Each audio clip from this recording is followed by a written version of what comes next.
Hey, how you doing? How you feeling?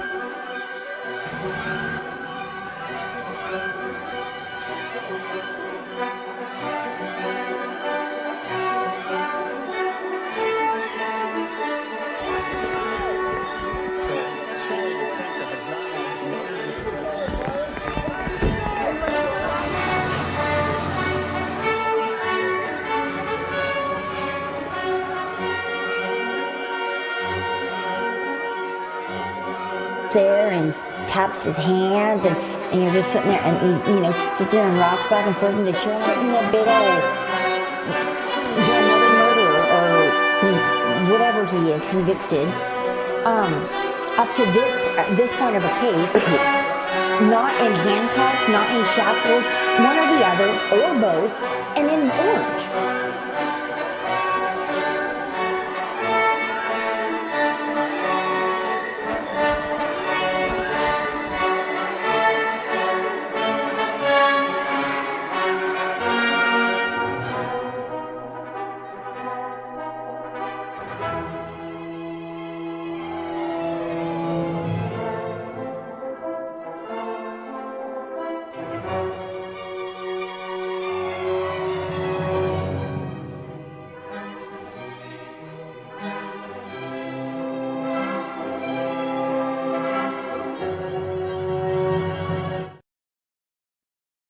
Everybody, excited utterance here. Dear, I'm sorry I'm a little bit late. I might have been off causing some trouble in another chat. Maybe. And it wasn't Dali's. I was being nice in Dali's chat. I was buying him gifted memberships and super chats because it is Dali's birthday. Yes. So when he gets here, we're gonna say happy birthday and stuff. But yeah, I might have been causing a little bit of trouble over in a certain defense lawyer's chat who thinks that Bryan Kohberger is guilty based on something, not sure.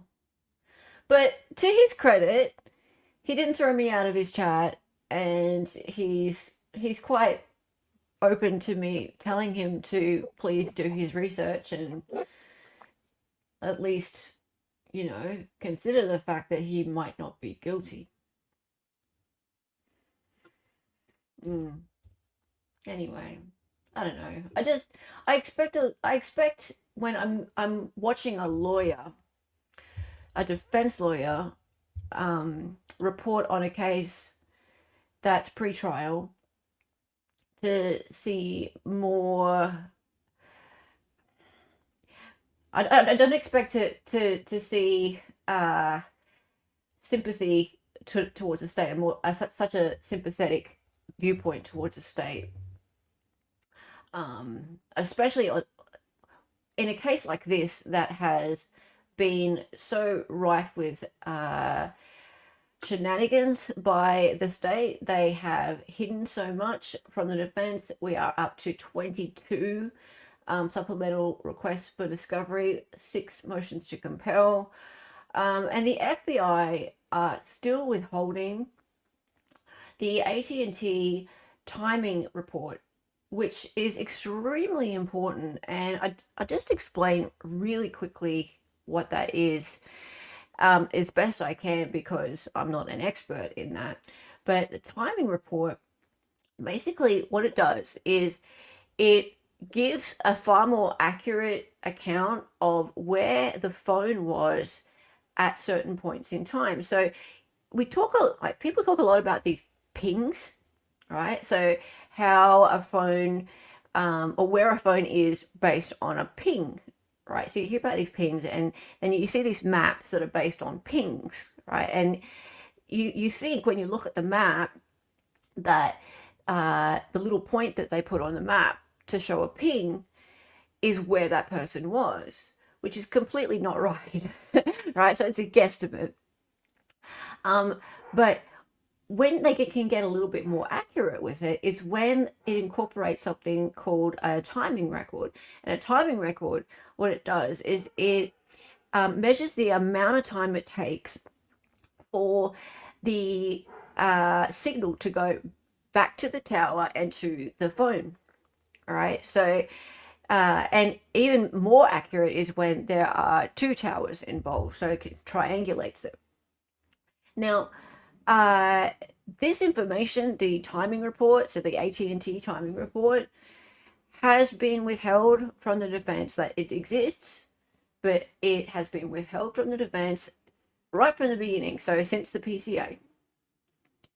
And Cy Ray, the expert who we've spoken about many times, the expert for the defense who has never testified for the defense before, very well qualified expert, says that even without this, the evidence that he sees about the movement of the cell phone, Bryan Kohberger's cell phone, is exculpatory. However, if those timing records can be provided and it shows something different, then he reserves the right to change his testimony. But as it stands right now, where the phone was that night doesn't point to him being at that house or really anywhere near that house.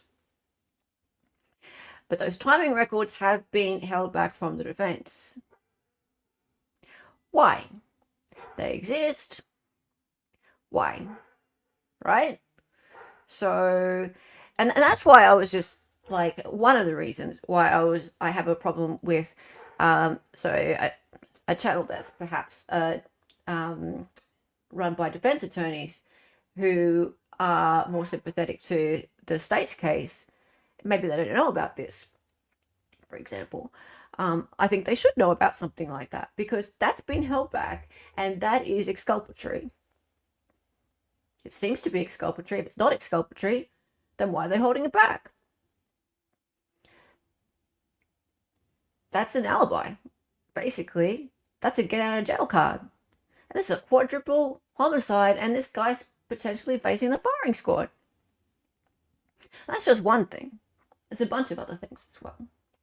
So, yeah. Hey, Catastrophe is here. How are you? Hey. Okay, so I'll just say hello to a few people and then I'll bring the birthday boy in. Hello, good to see you, hello to Die For Diane is here. Love the picture I made of Bryan. Oh, look, you can do all sorts of things with Bryan. Did you see him the other day in the bathroom? Hang on. Happy birthday, darling. You're on screen. Hey, and you're muted. Hey! Jesus Christ. Maybe my sound's up a bit loud. I don't know. I think mine's fine. Okay. Hi. Happy birthday, my friend. How are you? Thank you. I'm good. How are you? Good. Causing trouble. What you do best. What I do best. It's what I enjoy. I hope you're having a good day. Did you forget it was your birthday, or? I did. You did? Yeah. Oh, well, these things happen. Had to be reminded. Yes, you did. We love you. We love you, even though you're a bit of an asshole to me. But apart from that, you're all right. Occasionally. Yes. Hey, it's Triton. How are you? Hey, Scott. Those eyes are fake.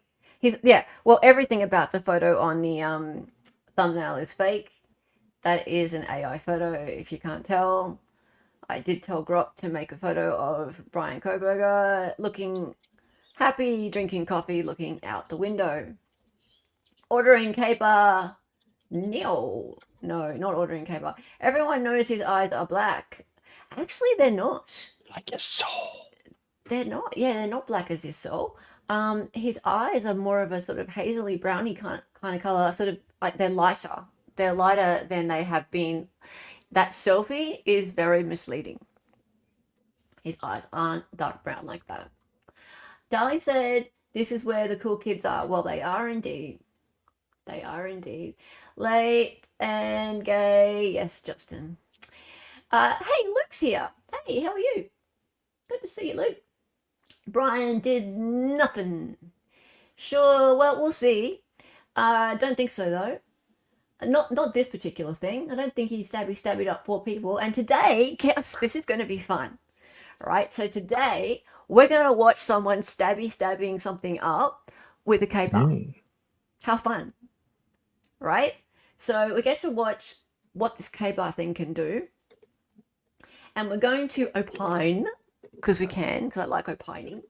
We're going to opine over whether this little skinny dude, well, he's not really little, but whether this dude who has no prior criminal history, no violent history, no nothing, could just, saunter into this house in the middle of the night and manage to overcome 4 people. And I know they were supposedly sleeping, but surely they would have woken up, the other 3 at least would have woken up, and stabbied up these 4 people with this thing and gotten out of there in under 20 minutes, leaving nothing of himself other than a couple of little skin cells on the sheath. So yeah, we're gonna have a bit of fun today. It could be a little offensive, but why not? Demon's Wrath, hello, late and homosexual. Yes.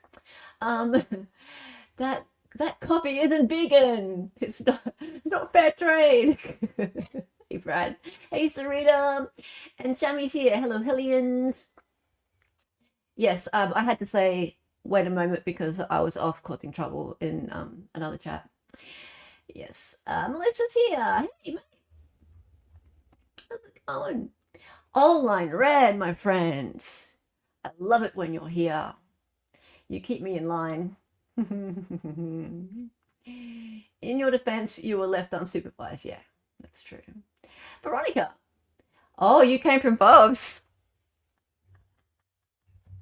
You've outed me.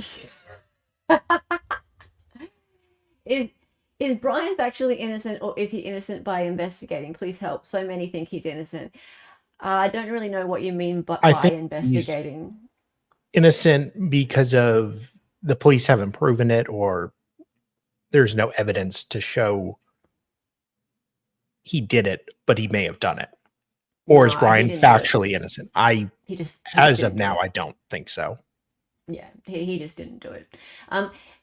Aside from the fact that he wasn't in Moscow that night, and the evidence will show that, and I'm talking about the cell data evidence, which will show that.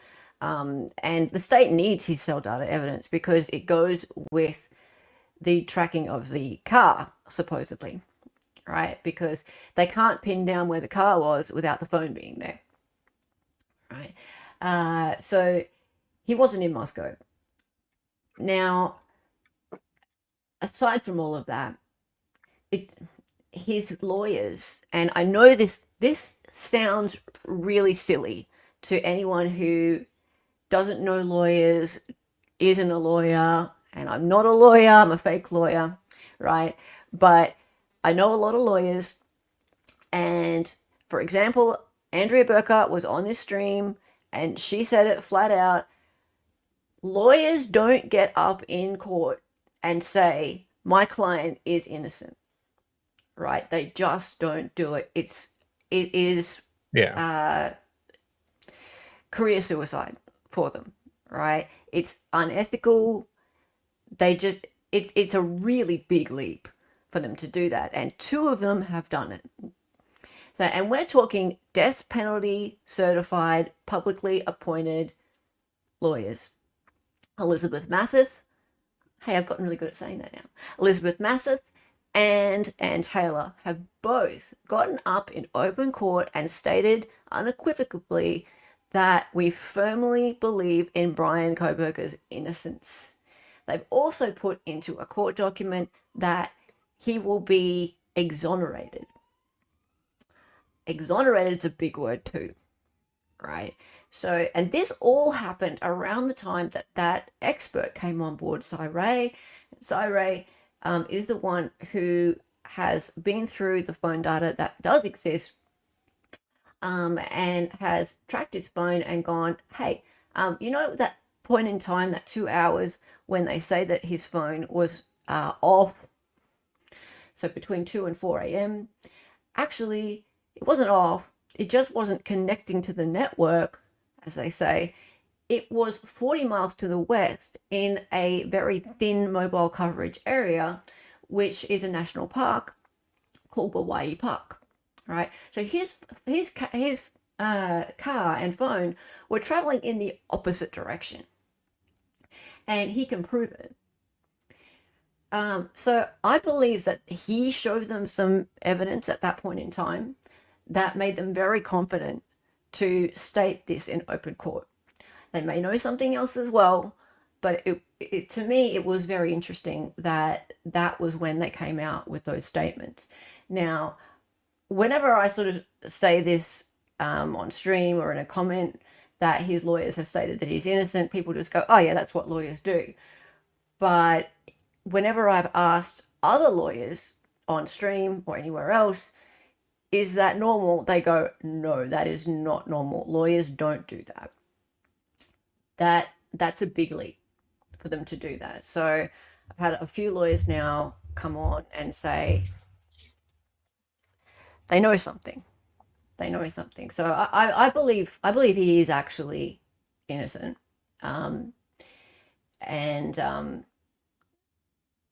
That if they're wrong, if those lawyers are wrong, I feel bad for them because, yeah, someone's led them badly astray, if that's the case. Happy birthday, darling, from Online Red. What app do I use to make my intro videos? I use a few, mate. But yeah, on my mobile I use Viva Video, but I've got a few. Premiere Pro with Adobe. Hella making friends everywhere she goes. Oh, happy birthday to me! Look, it's my birthday. You can send me a super chat if you want. Is this the defense fairies you're talking about? Oh, the fairies, yeah. Hey, Truth and Justice, True Crime with Anna. Hi, good to see you. Factual Liars here. Delphi and Gypsy Rose takes up too much to know enough about BK to know what's happening. Look, and it's difficult because if you're not following it, and it's a big case, right? Yeah. So BK, there's so many documents, there's so many updates. I don't blame anybody for not keeping up with it. It's been tricky to keep up with it. There are times when I'm doing something else and then a bunch of documents drop and I feel so out of the loop and I have to catch back up again. So I'm not blaming anybody for not keeping up with it. But I think that the default should always be innocence. The default should be innocence. The default should not be he's guilty. This is pre-trial, right? So you should be defaulting to innocence and allowing the state to try and convince you. And we ain't even at trial yet. So I always stay very much in the defense's court, and I feel that especially if I'm watching a defense attorney's channel, I'm hoping that they're staying on the side of innocence and questioning everything that they're hearing from the state, questioning, very skeptical. Yeah, that's my take. I follow a lot of defense attorneys, and that's what I'm used to hearing. Yeah. It's Recovery Addict's birthday. Oh, wow. You share a birthday with Scott from Recovery Addicts. There you go. You guys can celebrate together. Mm-hmm. Hey, Veronica. We're a mixed bag here, but mostly want a fair trial. We always want a fair trial. We always want a fair trial. Yeah.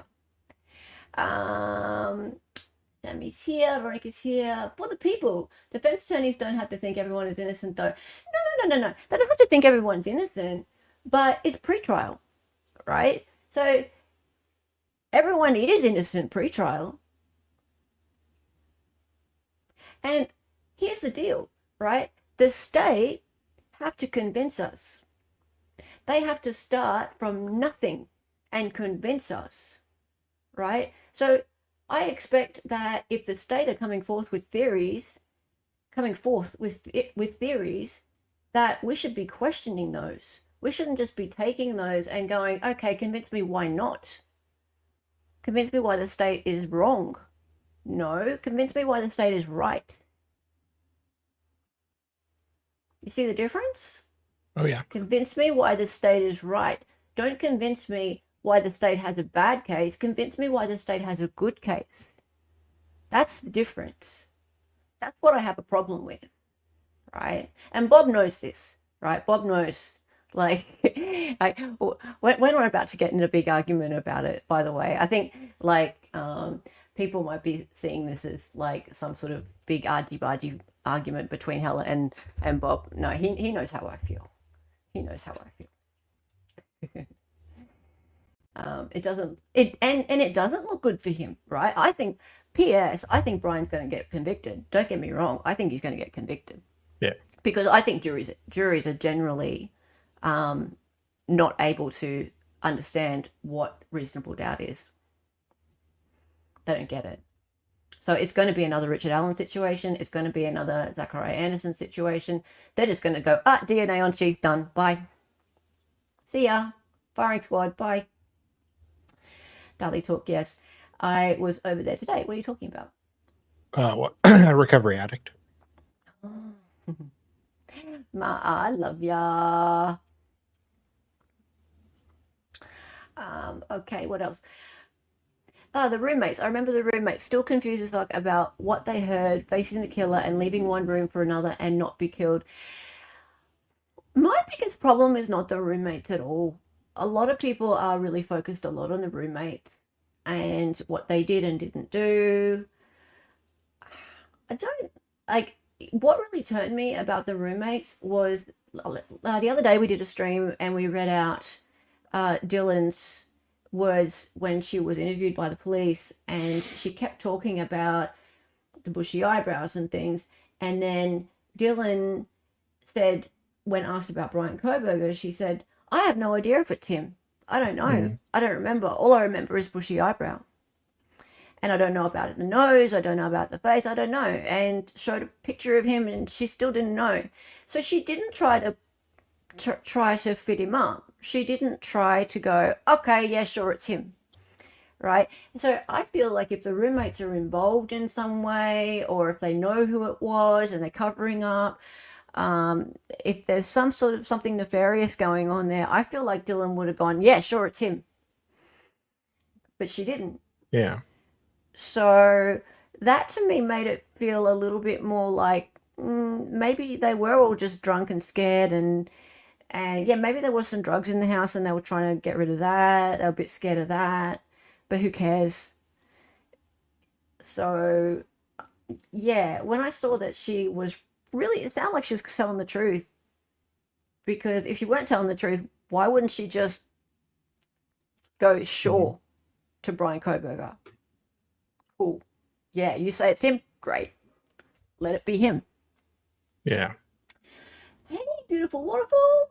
I'm listening while cranking on a project. Cool, mate. Do you still see Jesus loves you everywhere? Who says happy birthday? Melissa says happy birthday to you. And Triton says, it's Sal's birthday. I should have trolled you more. Yes, you should have. Thanks. Happy birthday. John says happy birthday. Oh, look at all this lovely stuff. Half Irish. The lawyers kind of mouth off to each other, and there is a police misconduct and a TV show called Justice. Okay, sorry, you guys are chatting amongst yourselves. Jeff here. Hello. I bought a K-bar, but with no sharpener because I didn't intend to ever really use the K-bar. I imagine Brian did. Or he was going to gift it to somebody because it was gone. Or not. I don't know. Or maybe, because you know what Amazon does. It goes, would you like to buy this thing too? Does that. Who knows? Hey, Steve's here. Angel thinks she's a boss. Hello. Good to see you. And yes, number one, he is innocent under the law, 100%. Laura is here, my favorite Tasmanian. Hey, good to see ya. Jeff says, defense attorneys have to say certain things. We don't necessarily believe what we're saying, but we have to assert the argument. The client is to direct the defense. Joni Arias, defense attorney. True.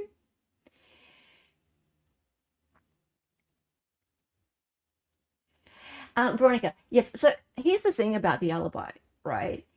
He has a solid alibi, but he can't get to it. Yeah, he couldn't get to it until a white knight, an awesome expert, came out of the woodwork to testify to it. So it was basically in the clouds, right? So it was with AT&T and on the phone, in the bowels of the phone, I suppose. Now remember that Bryan is a cloud-based forensics major, PhD candidate. Now I'm imagining that he thought all along that the phone would just exonerate him and it'd be very easy, right? That he could hand the phone over and the phone would show where he was, right? But then he was off in some really thin coverage area. Yeah.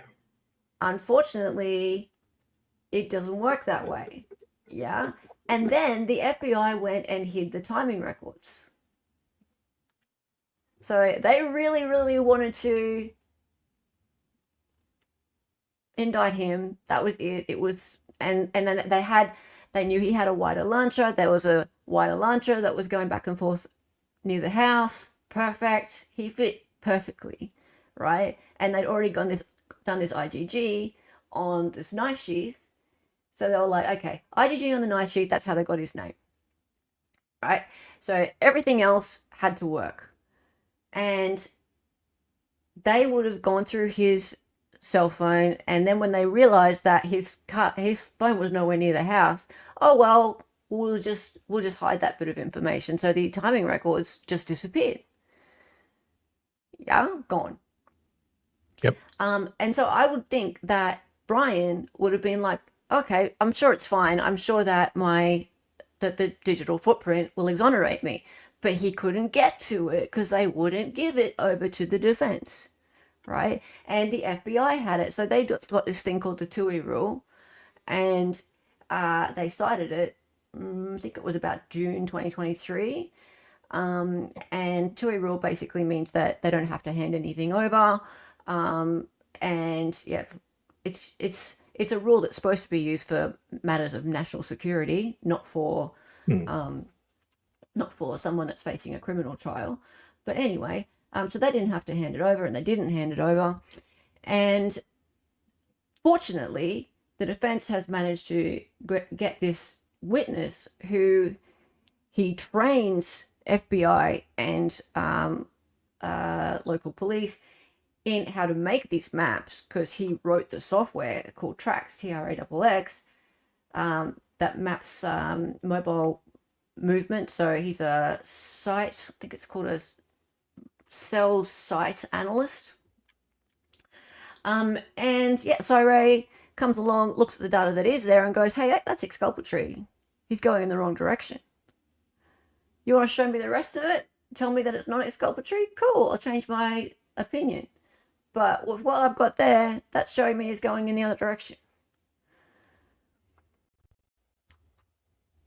So this is why I'm like, come on, guys, come on.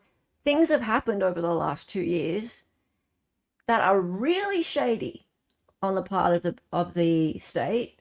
We've got 2 defense lawyers who are saying this guy's innocent, right? He should be exonerated. And if you're looking at this as a lawyer or an investigator, and you're looking at everything that's happened up till now, you should be asking some really serious questions as to whether or not the case against him is solid, right?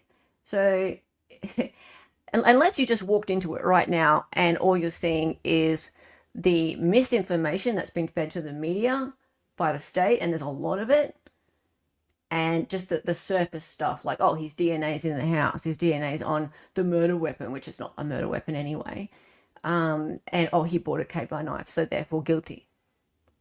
Unless you're just looking at that surface stuff, which the jury's going to look at the surface stuff, don't get me wrong. But if you've actually been following all this, then it's pretty clear there's something wrong.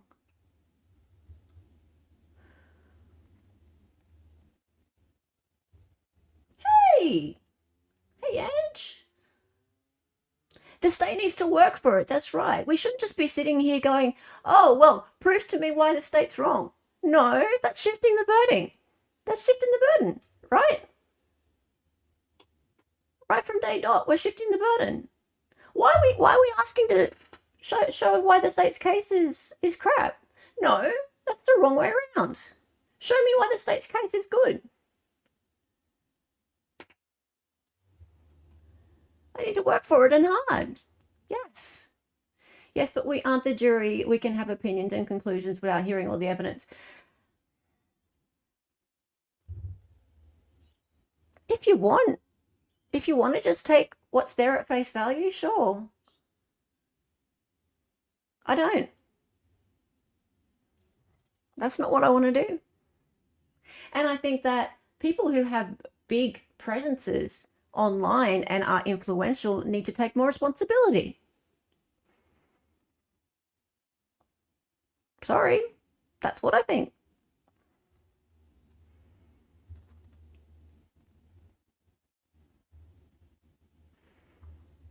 Because the state spends months and years suppressing it before trial. Yep. Defense attorneys are getting paid to defend their clients, so for them to say guilty shows me that they might not be good lawyers. Sorry, I don't understand what you're saying. So for them to say guilty shows me that they might not be good lawyers. Do you mean innocent? Yeah. Leave me alone, Jeffrey. Hey, Silent G, how are you? I think taking the perspective of a jury similar to the Delphi jury, reasonable doesn't even matter. Depressing. Yeah, Chilo. I agree with you, Hella. Sorry, go on. She's way, way, way behind. I am behind, yeah. Why do I feel like she's way behind on chat, or am I not seeing people's comments? Sorry. Now I caught up. Hella, was it your daughter's birthday on your daughter's birthday? Sorry, off topic. Yeah, my daughter's birthday was day before yesterday. Well, it was the day before yesterday because it's the future here. Now I'm back, right? So this is now, right? So I'm 3 chats from the top. I was well behind. Yeah, now I'm here. Okay, did I miss anything important? Erin Hack is here. Hi, Erin. I haven't seen you for a bit. Hey. We're not twinsies at all. Stop it, Caleb. Ish. Yeah. So, yeah, he should not have to prove his innocence. You're right. And I think it's because many believe that as soon as there is DNA, the burden has been met, which is short-sighted in my humble opinion, but it is what it is. It is short-sighted. It is. And we are dealing with a type of DNA that, unfortunately, the judge doesn't even get it. The judge does not even get it. He's all like, DNA on a knife sheath is probable cause every day and twice on Sunday, right? Bullshit. I call bullshit on that, right? We all get around leaving DNA everywhere. Yeah? So what if he went and checked out Kabar knives in shops prior to going onto Amazon to look at ordering one? He went around going, I'm about to spend $200 on a knife. Maybe I should go see what these things really feel like. Yeah? And he went around to a shop and went, maybe that one, don't don't know what this is for me, thinking about taking up hunting, don't know. And then he put it back, and then some murderer went and picked it up and bought it. Maybe he's one of those dudes who sheds a lot of DNA. Skin, sorry. Sounds a little dirty. It's a thing. I know, but it's a thing, right? There are people who shed a lot of skin. It sounds a bit gross, but it is. It's a real thing. Yeah. Super shedders. They exist. And I think there might be someone on their expert list because they've got 35 expert witnesses, the defense. 35. Nice. Count them. Yeah. So I think there might be someone who's going to talk about that. Wait, They're super gonna send shredder? that jury to sleep. No, not shredder. Oh, okay. Shredder. Yeah. Okay. Skin cell shedders make my life hell with experiments on the bits. Hey, there you go, AG. Yeah. Yeah, I'm not. But imagine, you use a loof. Imagine, poor you, Silent G, you could end up a suspect in a homicide at any point in time, right? If this continues, if this bullshit continues, whether it's going to take any object that's got any skin cells of somebody on it and go, oh, you left your DNA at a crime scene, right? Oh, sorry. You're not one because you use a loof, right? Well, imagine if you were one, right? So if this is going to continue and then juries are just going to go, oh, well, you left your DNA there, too bad. Yeah? Then what the fuck? There should at least need to be some blood or some semen or something. Whoa. Semen's pretty bad, right? If you're going to leave semen there, then yeah, you did something. Yeah. So I've heard. Hey, J-Rock, how's it going? Okay, guys, so we're going to watch something. It could be kind of fun. Some semen. And okay. No, I wasn't leading up to. Oh, we're going to do a sea shanty. Something. All right. So here's the deal. So this whole thing with the Kabar knife and him purchasing it back in March. And then the replacement knife, right? Semen knife. Stop it, David. Okay. Because like I said in the previous stream, they buried in the footnotes on page 6, the very last page of the defense's response to motion in limine about the Amazon click history. They buried in the footnotes that there was evidence of him looking for a replacement knife, right? So why the hell did he need a replacement knife? What happened to the first one? What happened to the first one, right? So then there's this question of, all right, well, when did he look for a replacement knife? Because, of course, Ashley Banfield and Brian Etten are going, he went and looked for the replacement knife after the murder because he lost it, of course, so therefore he wanted a new one, right? Of course they're going to say that, but the reality is they don't know exactly. Even if he bought a replacement one, but it's just click history. All it is click, looking, right?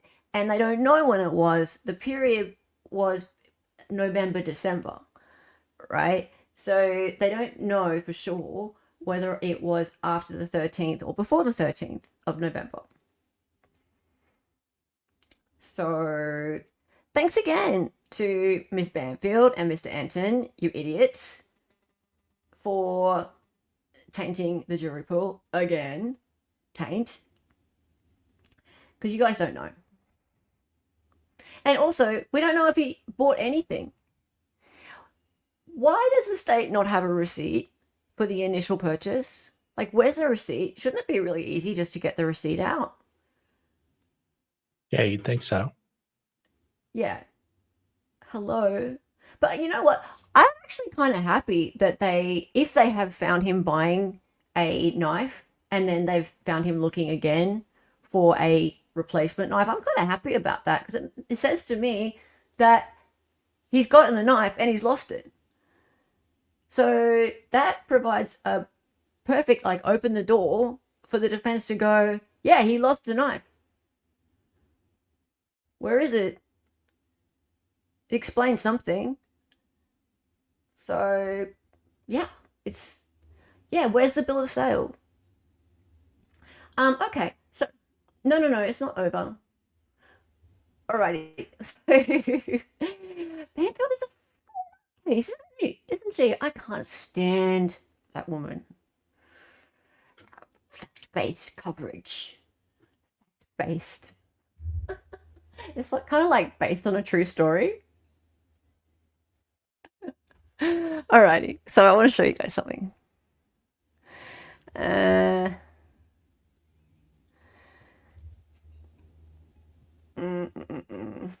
This is fun. Okay. The Kabar Knife. Kabar Knife review. Stab, penetrate, defense, and bushcraft. The honest facts. Okay, so I've never really seen one of these things in action. In fact, I never have. So I saw someone playing this the other day and I was like, I need to do this. I need to show people. So I want you to imagine that this is Bryan. And I want you to imagine that that bag, it's a bag full of meat, by the way.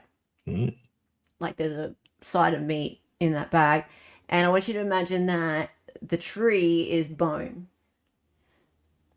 Okay. Because it would have kind of a similar kind of density. Can he just get like some ribs? Or a pig? Why? Because we're gonna see like how easy or difficult it is to stab with this thing, right? Now remember this. So we haven't seen any autopsy reports or anything like that, right?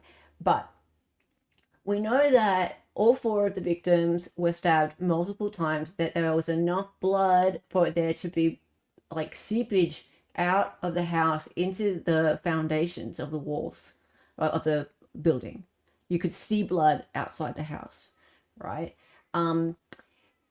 Now, Steve Gonsalves, he apparently paid separately for there to be a release of the of his daughter's report, and he leaked to the media or onto their Facebook page that there were over 50 stab wounds of Kaylee. 50 plus, right? It's going to add up in time. Yeah. Now we're talking about a time frame of less than 20 minutes. I think it's 16 something minutes. Yeah. So let's watch this and let's just think about it.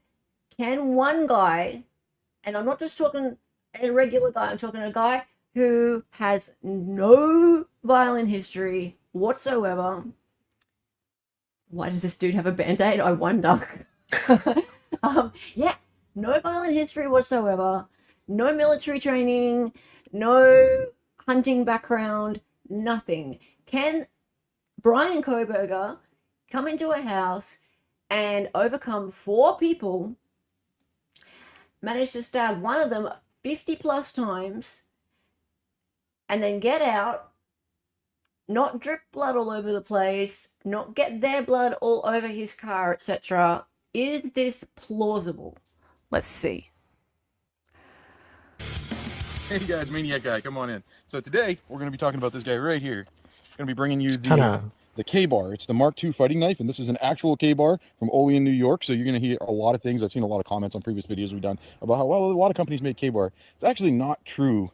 I speak the truth when I say that there were actually a lot of companies that made the Mark II fighting knife in World War II, but there was only one company, if you look up the facts, that made the USMC Mark II K-bar, the one that was coined the K-bar, and everybody else, the troops just started calling it that. And it was actually the Union Cutlery Company, who now is owned by Cutco, and they were out of Olean, New York, even all the way back then, and Right. they are now making these again in basically the same location. And this has a direct lineage. There was only one K-bar, and this is it, guys. So if you're getting an actual K-bar, it's got to be out of Olean, and it's got to be made by He K-bar. did it. So any of the imposters, just not the same deal. This is made of 1095 Crowvan steel. It's a great steel. So what we're going to be doing with this today, we're going to be putting this through its paces. You hope that you never need to have a self-defense knife, right? It's just those moments you hope you never need.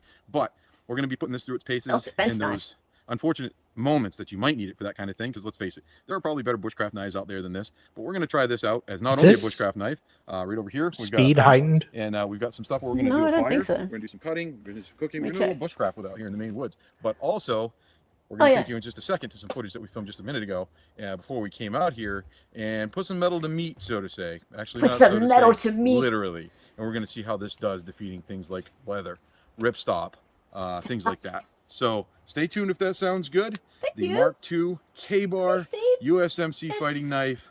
Let's get to it, guys. And as always, like and subscribe if you enjoy our content. Like and subscribe. Nice work. Hope you checked out my Delphi stuff. Yes, Steve. Thank you very much, and thank you for the $1.99 super chat. I appreciate that. Even at 1.25, this guy is talking way fast. Yeah, do we need to slow him down? Maybe Yeah. he's on something.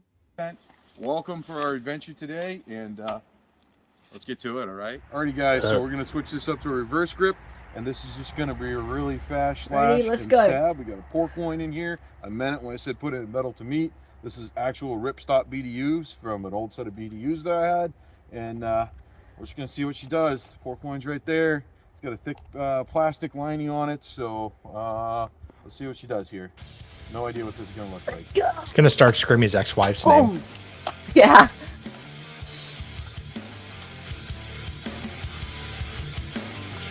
Okay, so it kind of gets Here's stuck. Your, use of the pommel there. Hope he doesn't break the tip. It's kind of a Don't break the operator area tip. there. I felt it go straight through and into the tree. We're gonna pull this Surprising. thing down off the tree and just kind of see what that looks Ooh. like. But I'm It's thinking kind of a she girly definitely went all stab. the way through and into the tree. So, all right, let's pull her down and have a look. All right, guys. So here we Ew. have it. You can see these. It went right through the ripstop without any But problems. did he Is that marinate his marinated? meat? And into the meat also went through this plastic It's nice, casing here. nice smoky mesquite And- blend. It is. The Oh my God, stab it- clearly went all the way through. That's a decent wound. The slash was So he pretty did buy shallow, down pig. on some gristle right there.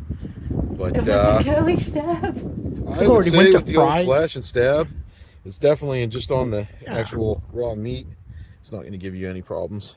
But we are going to do a cut test. Oh, wow, that's a As nice you can cut. see, she gets in there without an issue. Through We're the gonna do this ripstop at and the plastic. 250. It did the Low and job. slow. I would not want to take that blade. That's a definitely a stout blade. I wouldn't want to take that full on. But all right, well, enough of that testing. Let's get on to the next test, where we got something else lined up for you. All right, stay tuned. Let's get to it. Let's get to All right, it. guys, so under here we've got a milk jug. A milk Pork jug. loin on top of the milk jug, and then Mm. I've just got these ripstop BDUs just kind of thrown over everything. He must have a what I new wanna one, 'cause do he just is cut I that wanna one. just see, giving His some light milk pressure. jug is bringing all the coming boys to down. the yard. It even feels aggressive. Oh, Seeing what feels kind aggressive, of, baby. What kind of a stab this does. Just giving it a push down through. Will it go through all this stuff? I don't know. Let's find out. Whoa, sir. Hey, That Matty was B. actually alarmingly easy. Like butter. Alarmingly easy. All the Oh, way through. Also shows you how much penetration you get with something like that. Look at that. So okay. this So is definitely I would think that ownable that'd be. tool. I mean, these hang are on. legit ripstop BDUs, and I would think that if you stabbed a person with something like that, there would just be blood like coming at you. Like if it was an artery or something like that that was like pumping blood, that it would just be like in your face. It'd be everywhere. It'd just be like coming at you. Blood. You would be soaking in it, right? This is like the guy throwing the phone in Murdoch. Right? Blood everywhere from a knife attack. And that's the other thing though, right? Like Silent G. Okay, so I don't know who is supposedly the first victim. I thought it was Kaylee, but the first person, even if, okay, let's say the first person got stabbed and was killed immediately. Surely the second person's got to start screaming. Well, there's no way to kill him immediately. Like that, surely. Well, even if they did that, it would still, unless they cut the throat. Ethan? But they'd still be alive for a little bit. But the person next to them, though, would be there, assuming they're not, like, you know, passed out or whatever.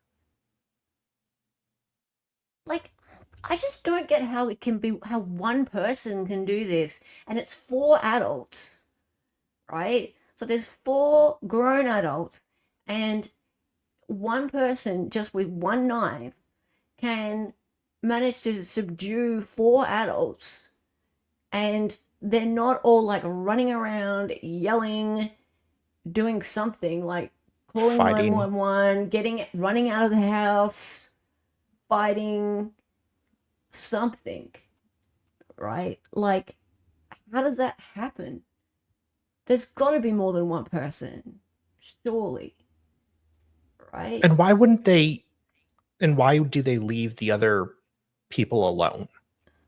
Oh, I don't get that bit either, but even if we forget that bit and we just go, how can one person do this in such a short period of time? Were they all girls? No, one of them was a guy, right? Which really pisses off a lot of like content creators because they love the whole, oh, he hated women thing. But hang on, one of them's a guy. Well, I mean, the guy was probably in with the girl, so he... Yeah, because they were a couple. Yeah, so... Yeah. I mean, that could still go with the theory, but... It's your opinion that Ethan was the target. But okay, so people think that Kaylee was the target because she supposedly, and we don't know this for sure, but she supposedly had the most vicious attack, right? So she's the one who had 50 plus stab wounds. 50! Right? How can, like, 50 stab wounds has got to take a bit of time. Yeah. 50, think about it. 1, 2, 3. I mean, Chandler had to take some breaks. All right, let's keep going. I cannot believe how easy that went right through, probably even right in through the pocket.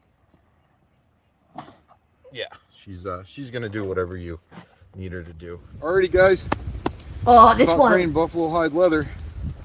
Let's see if she'll go right through this leather and down in through the pork loin that's inside. Obviously, I'm gonna do a kind of a reverse hammer kind of stab. And not even a problem with that. Whoa. All the way through. And Oh, that's a knife. rubber, everything. I'm wondering, just with a stab. Not even an issue. Right into the stump underneath. So let's take a look at the loin here. Given the fact that in previous I'm times, going to put this that kind on of the stuff barbie now. was used as armor. I was kind of wondering what it would do as far as stopping this. Not a whole lot. There's your 2 stabs right there. That is nasty. It's nasty. Whatever was in there would not be happy. Now I can tell you, obviously self-defense is something you never want to have to use a knife for. Look at that slice. But honestly speaking, The knife. it is one of those things that this is what this knife was bred for. So anybody that buys a K-bar that says that they would never use it in a defensive way, I mean, that's kind of probably, in my estimation, I'd there are use it better in the bushcraft kitchen. knives out there, although we're going to bring this out for a little bushcraft. Do to put you it through even all of its K-bar, paces, sir? But honestly speaking, if I'm buying a K-bar, it's to have it for also a self-defense tool as well as bushcraft, whether it be against animal or the 2-legged variety animal. All kinds of predators out there, right, guys? So as you can see, after all that, she's still slicing amazingly. And let me see, we've got some oranges Is this here. a cooking Oh, let's get channel the now? oranges out. Let's see Oh, God. what that Is he looks Bruce like. Schroeder? I'm actually really impressed with this Crovan steel and how well this is slicing. fine slices, not fine slices, whatever. So there we go, guys. The Kabar brand, Kabar USMC Mark II fighting knife. As far as self-defensive and cutting, slashing, stabbing, the hope you never need it scenario, yeah, I would definitely say you're going to be okay if you've got one of these and it comes down to putting metal to meat in an absolute life-threatening situation. I think this is gonna do the job that you need it to do for you. Oh, your slashing and stabbing needs. Is Putting this guy metal a to meat. is this guy a patent lawyer?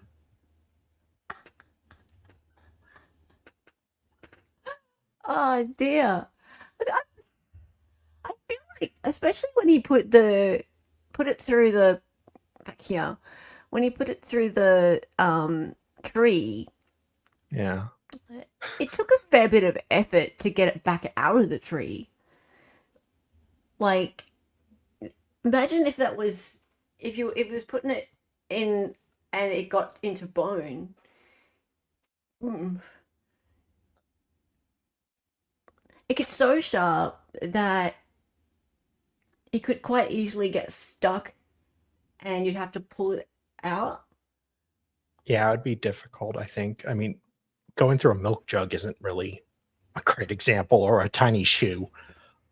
Tree's a better one, I guess. The tree is better. Yeah, I think the other ones are not that indicative of what a human body would be like. I think this is better because, yeah, there's muscle. Yeah. And then underneath there would be bone. And yeah, that'd be far more like what would actually happen, except that you don't get the blood squirting effect, which, yeah. Why did he use the milk jug? I don't know. Maybe he thought there was a beating heart in there and milk would shoot out.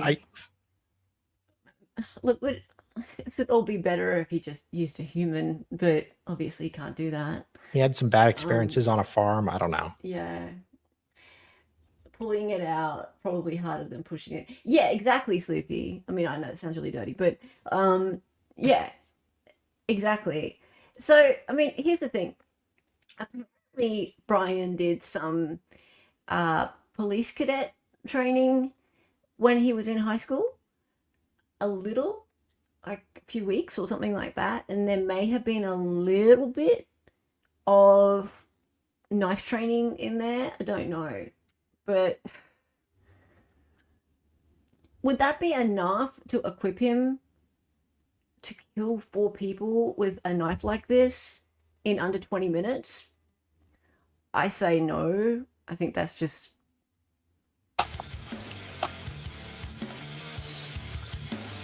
What do you think?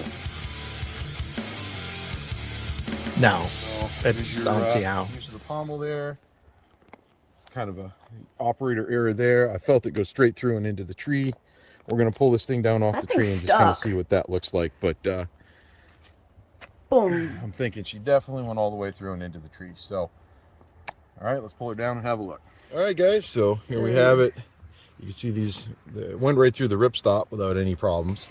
I mean, clearly this knife does the job, right? Yeah. But I'm just, okay, I'm floored by the 4 people and the amount of time. And the fact they're adults and it's one person that can overcome 4 adults. 4 people in under 20 minutes with more than 50 wounds inflicted. That's just on one of them. That's just on Kaylee. Yeah, we don't know the others yet. Yeah. But that will be interesting. They apparently had multiple, and they had like just blood everywhere. Apparently Ethan and Xana's room, I think it was Ethan that had like the blood coming down into the foundations.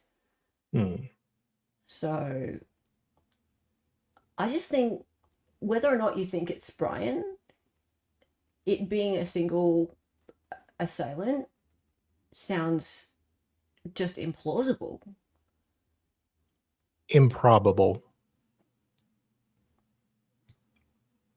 I mean, it doesn't make sense. I mean, not And it would be exhausting too. He'd be very tired. He'd start sweating. Well, yeah, there's that. And then the state has him driving around all night and coming back and visiting Yeah. in the morning. And then they've got him taking some like happy selfie at 10 o'clock in the morning.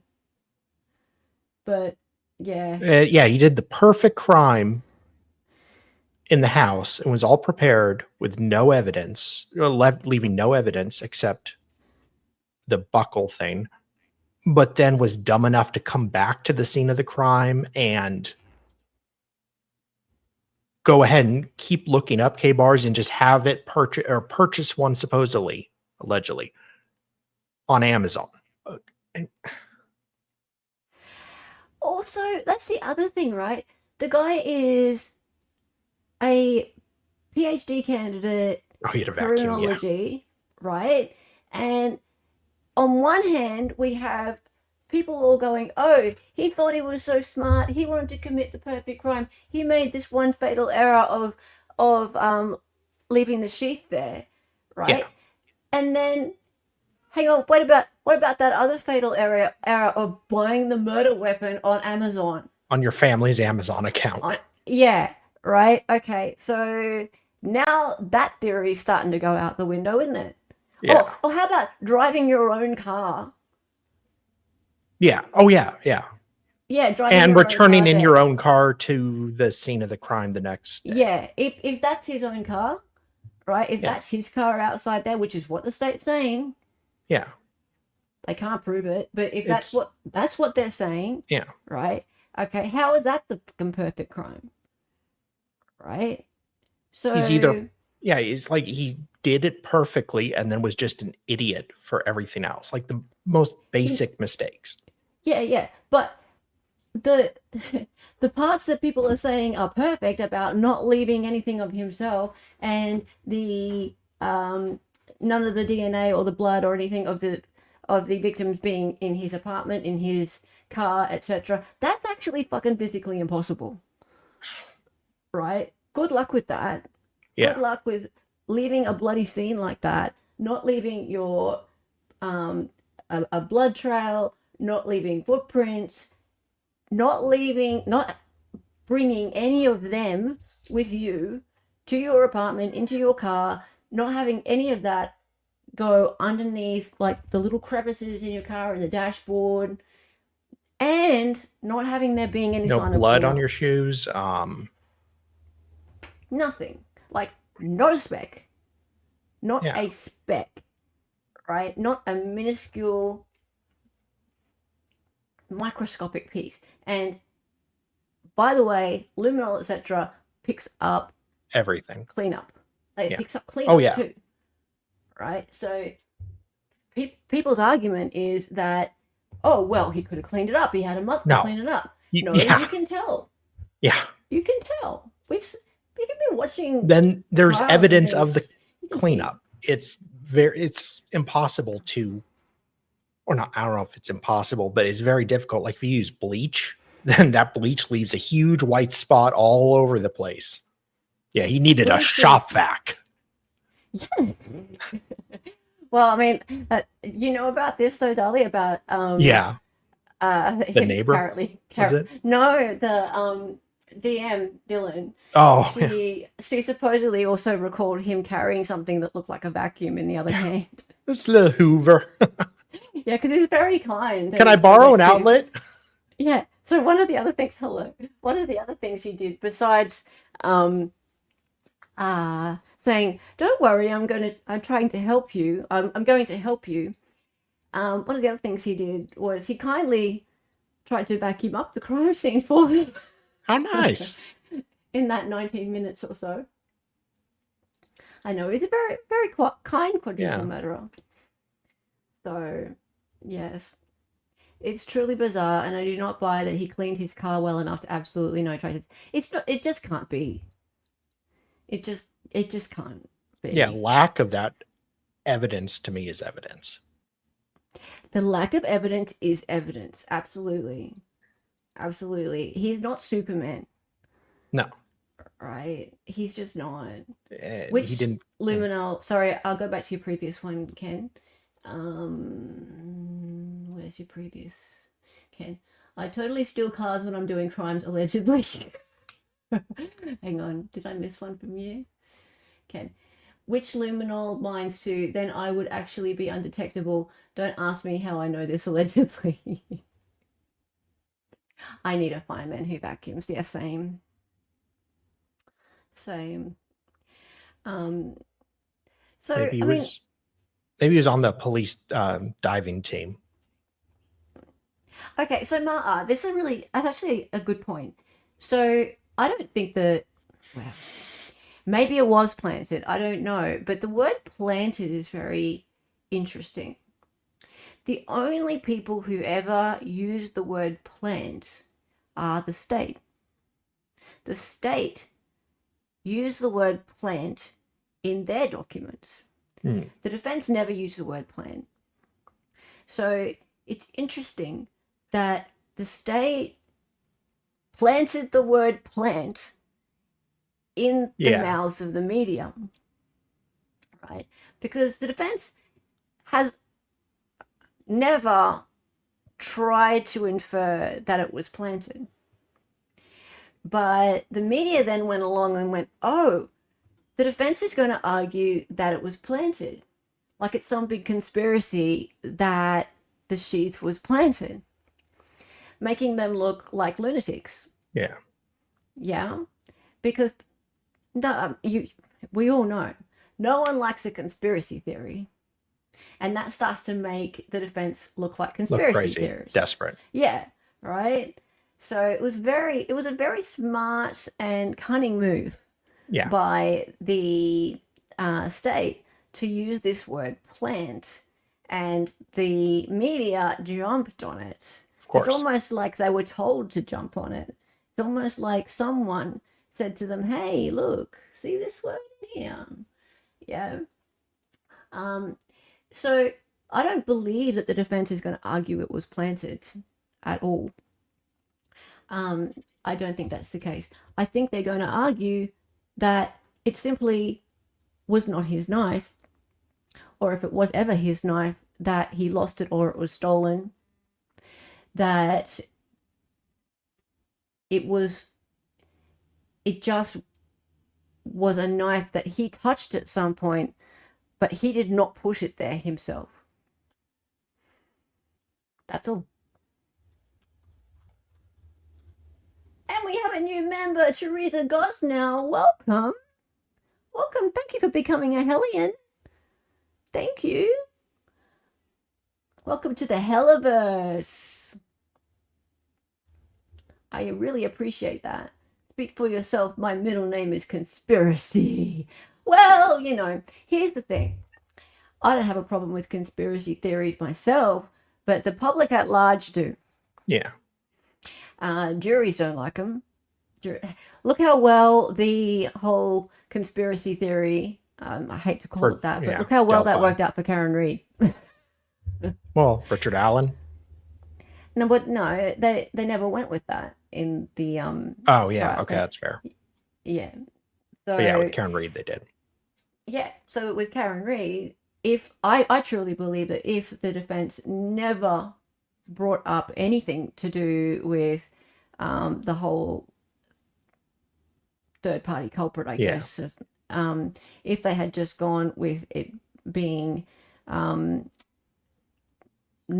a car that had hit him, and I think it just the whole story confused the jury, and they thought there wasn't enough to prove the defense's story. I don't want to go too much into that because I can't stand the case. I think it's just toxic. But I just feel the jury got really confused by the whole thing. So and then they start to feel like it's a conspiracy theory. So I think generally people look at stuff like that and they go, oh, it's a conspiracy theory, right? And they just discount it because only lunatics go down the conspiracy theory line. And I'm not saying that it's not right. Like I probably believe a lot of the stuff to do with that case, and the theories involved, and it's not a conspiracy theory. It's just a theory. But yeah, just it's a general public thing. It's like it's just the reason why people like Nancy Grace. Hmm. You know, they're not interested in anything but the well-tread path, the view that is publicly acceptable. I'll see you, Laura. Have a good day. CT Girl is here. How are you?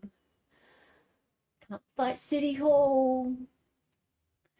She would have ended up like Anderson. Yep, 100%.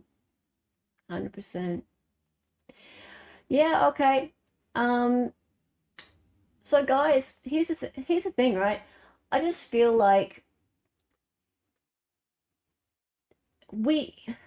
it's interesting someone said before, attack the timeline, because that's what we should be doing. We should be attacking everything that the state's putting forward, because that's our job, right? That's the job of the people. The people should be asking questions of the state. We should be making them work really hard. We shouldn't just be sitting here accepting everything that they're saying as truth, right? Because they weren't there. They don't know, right? It's just like, and it makes me super angry when I see people going, oh, well, he's guilty. Obviously, he's guilty. He was driving around outside. He went back at 9:30 in the morning. His DNA's on the murder weapon. Hello, there was no murder weapon found. His phone pinged outside the house. These things are untrue, right? They're flat out untrue. And that is parroting what the state is going to say in their opening arguments, right? Well, opening statements. It's just parroting everything that they've been saying in their documents, in their press conferences at the beginning. It's in everything that was in the PCA, even untruths that have been debunked, like that he was stalking the girls, that he had some connection to them. The whole thing about his phone connecting to their Wi-Fi, that was bullshit, right? So why just parrot the things that we've been told by the state? They weren't there. Why assume that those things are true? We need to assume they're not true and have them prove it to us, because that's their job. This man could be facing death.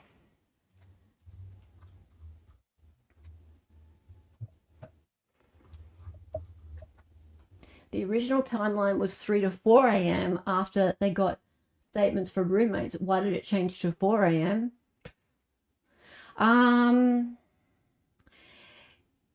Someone hadn't gotten home yet. Can't remember. So much has changed. So much has changed since then. But, you know, it's a living investigation. So much has changed. And also, yeah, he looks weird. He's perfect for this. Yeah. He's perfect.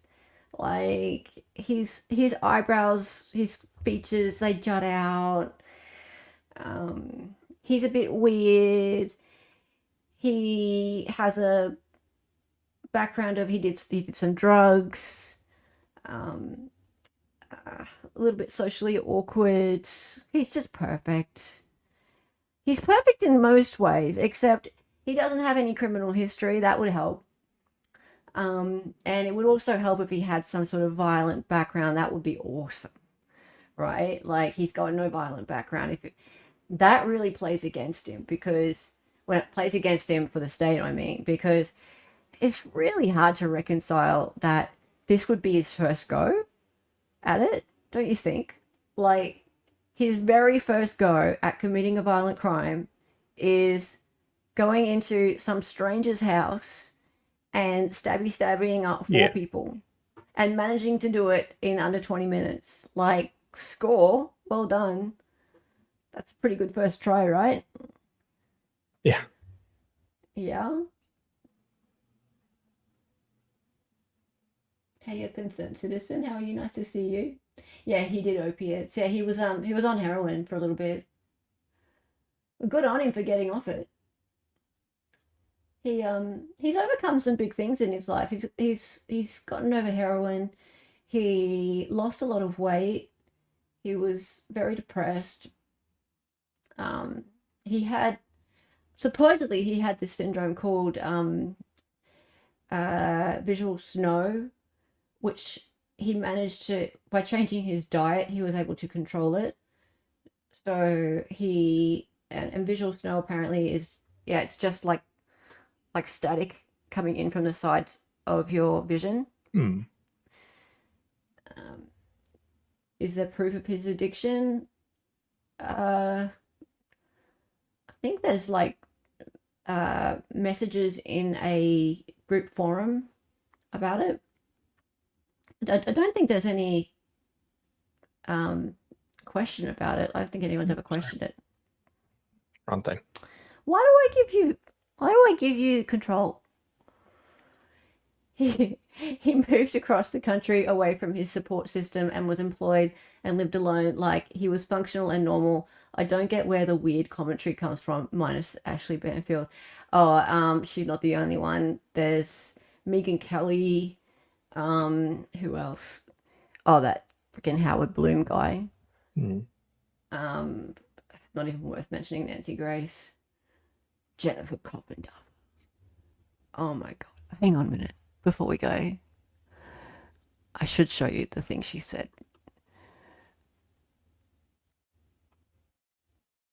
Where is it? Jennifer fucking Coffindorfer. Coffin spitter.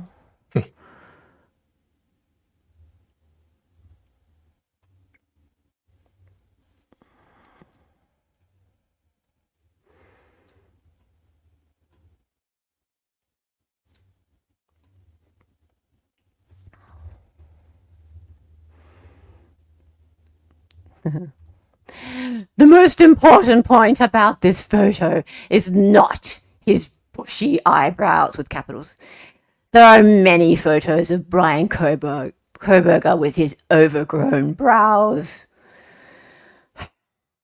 What is more important is that this photo was taken just after the murder rampage against Xana, Ethan, Kaylee, and Maddie.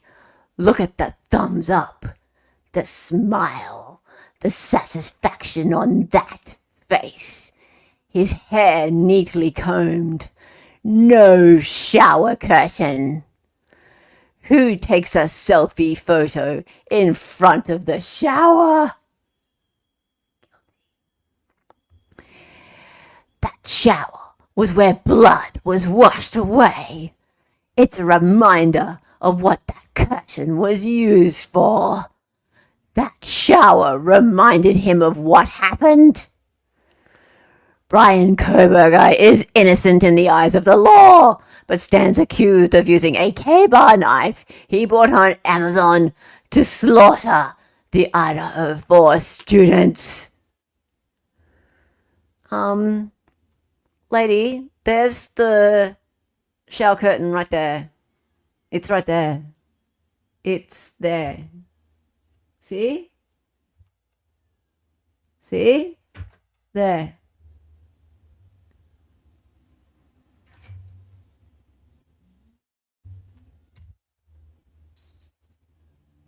Yeah, that picture of him next to the mugshot is nasty work. Yeah, he looks so handsome in the mugshot. The most recent one. The curtain is there.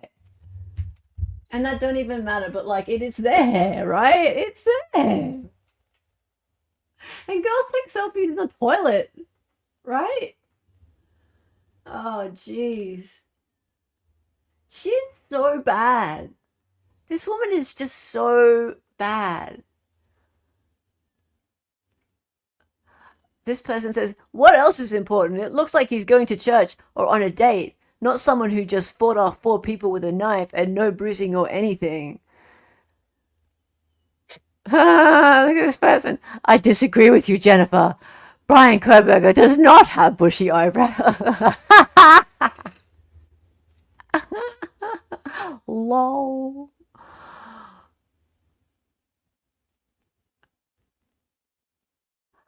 Oh, okay, this is crap. Look at this. Philly Bread says, all of that you said is worthless in court. The shower curtain is likely just not in frame. And Jennifer Covenaffer says, please see warrant return. The warrant, that was a month later, more than a month later. So she's all getting wrapped up in the fact that there was no shower curtain when they raided the house or the apartment. But this photo was taken on that day. So the shower curtain was there on that day. It just wasn't there when they raided the house. So that's a completely different issue, Jennifer. Miss ex-FBI. Right? Right? So he's thrown it out or something in between. The dude's a germaphobe. Yeah. Those things are gross. I'm surprised he had one at all. Because they're a breeding ground. And also, can I just say one more thing about this photo? Because I've said a lot about this photo. P.S. This photo is incredibly poor representation of his appearance, and the defense should object to this photo being entered into evidence. I'll come back to that in a minute. But we just watched that Kabar knife, right? Can you possibly imagine that he's not have cuts all over him? Yeah. How does he not have cuts all over him? Even if he was wearing gloves or something, I just can't imagine that he did not, with the fighting back and everything, that we're not seeing something on him.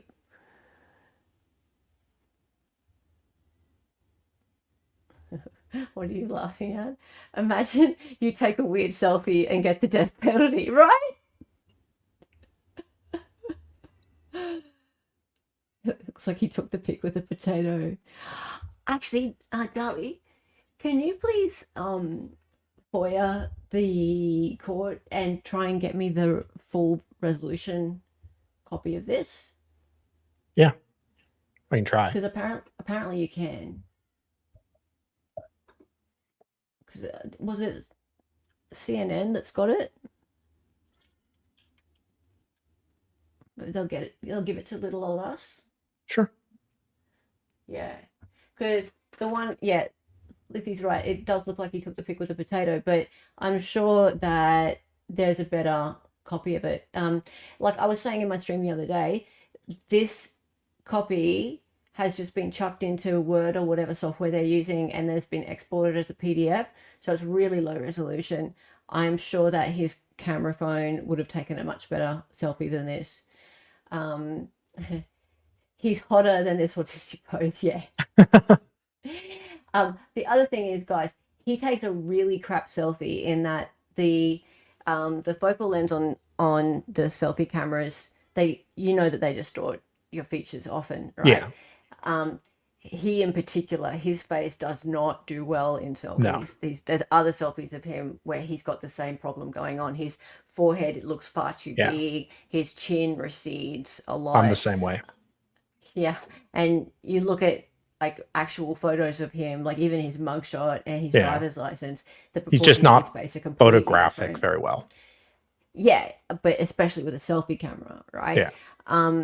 So that's not the reason though why this shouldn't be entered into evidence. The reason it shouldn't be entered into evidence is because the dark tones in this are so filled in that it's giving a false impression of the depth of the eye sockets and the darkness of his eyebrows, and actually even his eye color is much darker than it is in reality.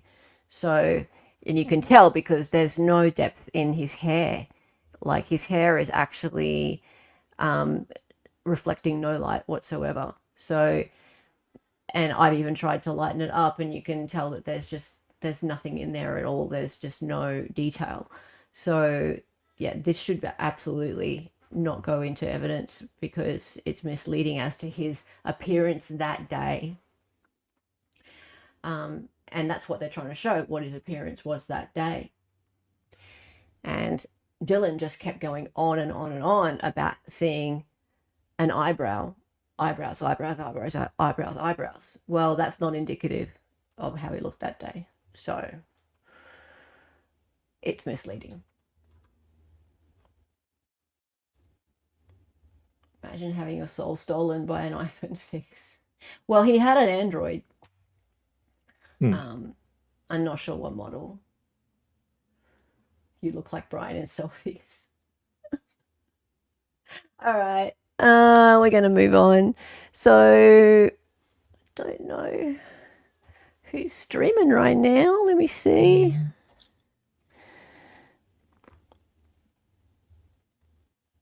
I don't think anyone really.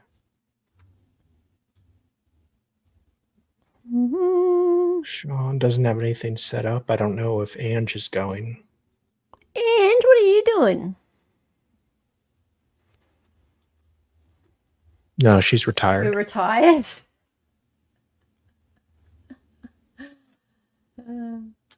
Fair enough. I don't blame you. You got bullied into retirement by some lesbian.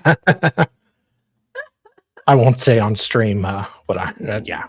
Yeah, no, I don't blame you.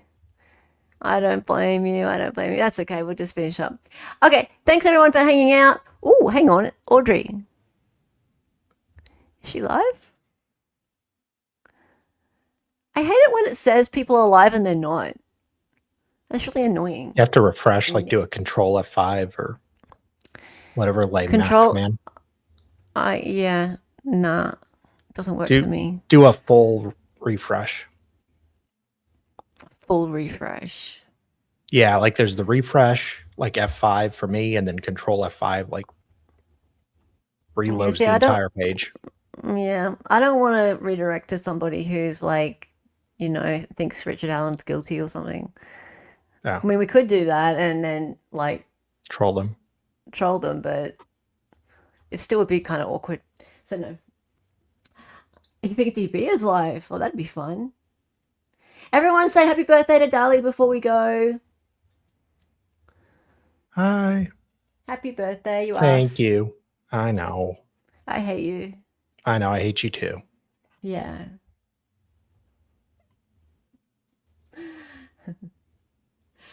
Bullying is wrong.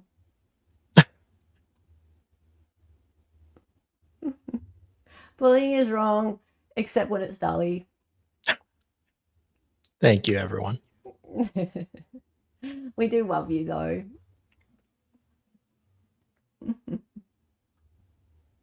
Happy birthday, you cute little monster, you. Jeez. Oh, happy birthday from Sleuthy. Oh, happy birthday thank you. from Ange and Breen. Oh, he's a cutie monster. Justin already said it. He's not saying it again. Unless it's Barb bullying Chatters. Oh, I think it was me bullying him more, but Bob was actually kind of nice to me considering. He's so cheeky and smiley. Yeah. How old are you? He's like 35. Yeah. 35. Time to start making babies. Yeah. You need to find a one of those prison girlfriends. Yeah, it could work. Yeah. Do. All right, time. Her name was Helen. She was an Aussie. She was a fake lawyer from the future. She got on YouTube and made some live streams. The co-host is Donnie and she dances sometimes. The words are always alarming because she's an 803. To be fair.